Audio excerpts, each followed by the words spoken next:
சொல்லியா? ஏப்பா பொண்ணு வீட்டுல இருந்து கிளம்பிச்சுப்பா. யோ எனக்கு வரவே விருப்பம் இல்லை. நான் 3 BHK படத்துக்கு போகிறேன் போயா. ஏப்பா உனக்கு ஒரு கல்யாணம் பண்ணி 3 BHKல குடியேற வைக்கலாம்னு நினைச்சா நீ 3 BHK படத்துக்கு போறேன்னு சொல்லிட்டு இருக்க. எனக்கு 2 BHKவே போதும். நான் எங்கேயும் வரல, நீ வை. என்னைக்கோ எப்போ நடந்ததை ஞாபகம் வச்சுக்கிட்டு நீ வாழ்நாள் பூரா பிரம்மச்சரியா வளர்ப்புறியா? யோ செய்யாத ஒரு தப்பு, அதுவும் வெளியே சொல்ல முடியாத அளவுக்கு கேவலமான ஒரு தப்பு, அதுக்கு அரெஸ்ட் ஆகி கேவலமாக ஜெயிலில் உட்காந்து பாரியா. அப்போ தெரியும் உனக்கு. அதெல்லாம் தெரியாது. நீ எனக்கு வந்தே ஆகணும் ஆகணும் ஆகணும்.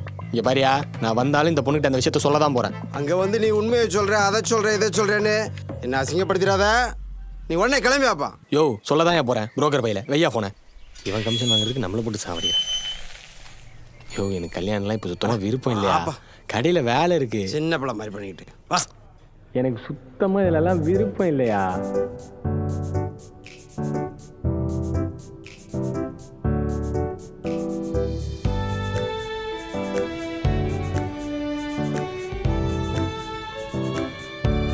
இதோட ஃபுல் வீடியோ பார்க்க ஹேண்டில் கீழே இருக்க லிங்கை கிளிக் பண்ணி பாருங்க.